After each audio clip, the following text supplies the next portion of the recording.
अब uniform civil code की बात है तो अच्छा है।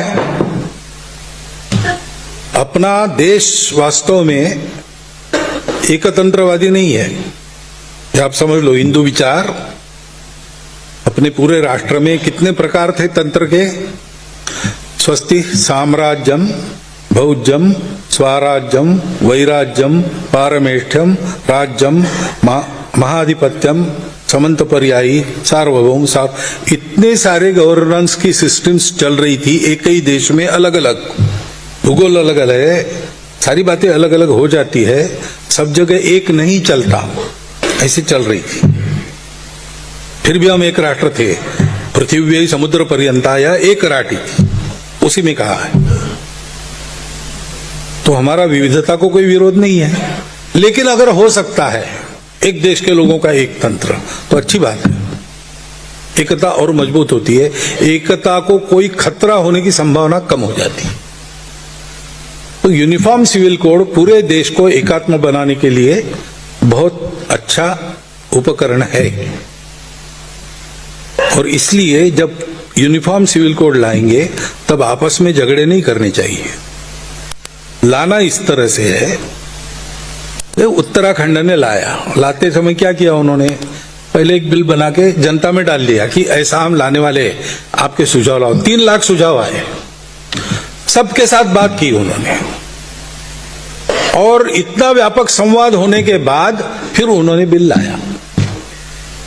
ऐसी प्रक्रिया के साथ अगर कोई सिविल कोड आता है तो अच्छा है। ऐसा कोई एक कोड बन सकता है, स्वीकार होता है, क्योंकि लागू होने के बाद पालन करने की समस्या है। कानून में कोड आ गया इसलिए वो स्थापित हो जाता है, ऐसा नहीं होता है। लोग स्वीकार करते, पालन करते, तब होता है। तो लोगों की मानसिकता पहले बनाए, उनको विश्वास में ले, उनके साथ ऐसा व्यापक संवाद कर एक कोड लाए तो बहुत अच्छी बात होगी। और आनंद है कि इस दिशा में अभी जो चल रहे वो थोड़े थोड़े ऐसे चल रहे हैं, और पूरा ही ऐसा चल लेना चाहिए। अगर आ गया तो हम स्वागत करेंगे, लेकिन ध्यान रखना विविधता में एकता वाला हमारा देश है। ये कोई कठिनाई नहीं है, ये मदद करती है। ये है तो अच्छी बात है, नहीं है तो परवाह नहीं, ऐसा हमको रहना चाहिए।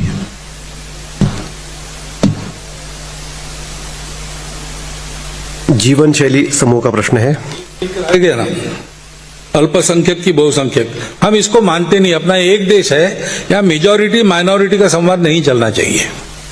हम एक ही पॉलिटी है, हम सब एक है, इसी आधार पर सारी राजनीति होनी चाहिए।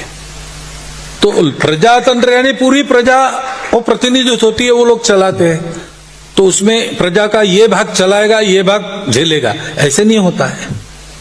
तो सबकी सहमति इसमें आनी चाहिए, क्योंकि हमारे देश में अगर हम मेजॉरिटी माइनॉरिटी करेंगे तो हमारे देश में सब लोग माइनॉरिटी है, कोई भी मेजॉरिटी है नहीं।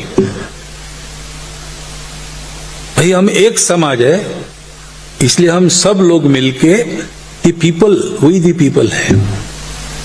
तो सही मात्रा में उनका प्रतिनिधित्व करने वाले संसद में बैठते हैं, बैठने चाहिए, ऐसे लोगों को भेजना चाहिए, और पूरे देश को एक मानकर वो विचार करे और सब ठीक चलेगा।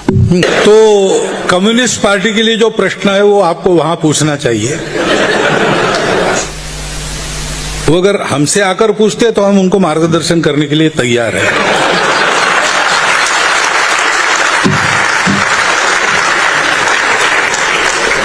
अब भाजपा का सत्ता में आने से हमारे अच्छे दिन शुरू हुए, ऐसा नहीं है, उल्टा है।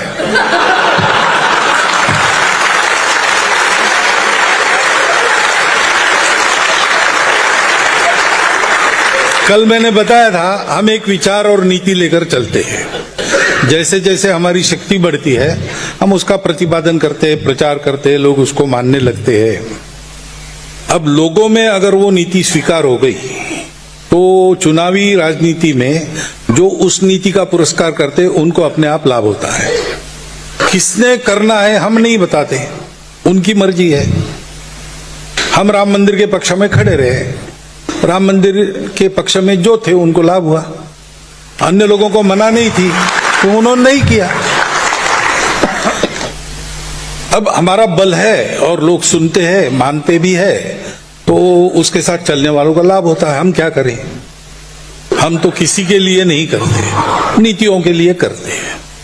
तो इसलिए जब हमारा काम बढ़ा तो उस नीति का पुरस्कार करने वालों का लाभ हुआ, उनके अच्छे दिन आ गए।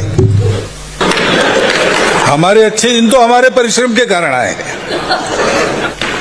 गुरुजी जन्मशती से शुरू हुआ, तब तक कुछ परिस्थिति थी, लोगों ने वो झेली, फिर लोगों के दिमाग में जल्दी जल्दी थोड़ा ऐसा प्रकाश हुआ कि भाई ये भी लोग हैं, इनका भी सुनो।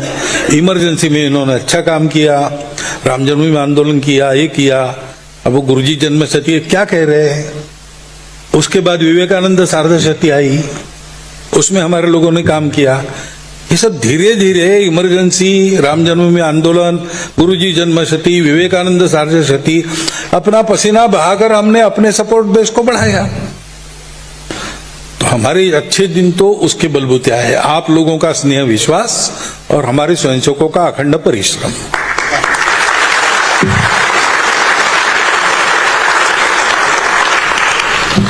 अब हमने उन पर कोई दबाव डाला नहीं, किसी पर डालते नहीं, हम पुरस्कार करते हैं।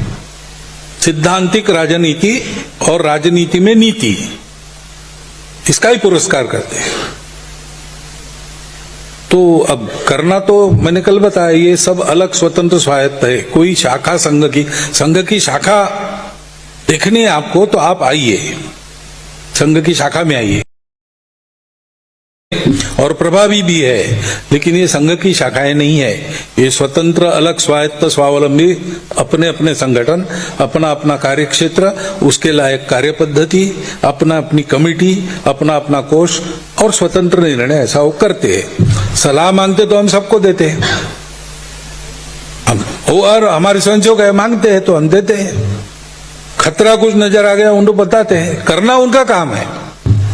घर में 5 भाई हैं, 5 लोगों के अपने अपने बिजनेसेस है। भाई है तो भाई जैसे रहेंगे ही, लेकिन इसका मतलब तुम्हारा बिजनेस मैं चलाऊंगा, मैं बताता हूं ऐसा करो, ऐसे तो होता नहीं ना।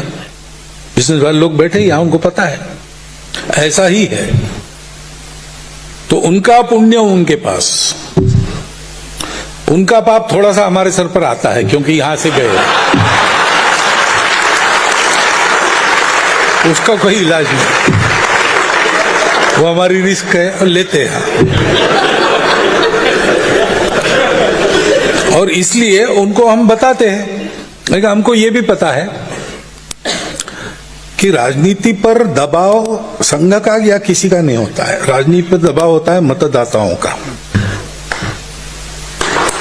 सिद्धांतहीन राजनीति चल जाती है, इसलिए चलती है, नहीं चलेगी हुआ तो कोई नहीं करेगा। जो मैंने कहा पहले कि वो वोटवादी है, सब ये अपना तंत्र ऐसा है कि राजनीति वोटवादी है, और वोटवादी निरंतर अधिकाधिक होते जा रही है।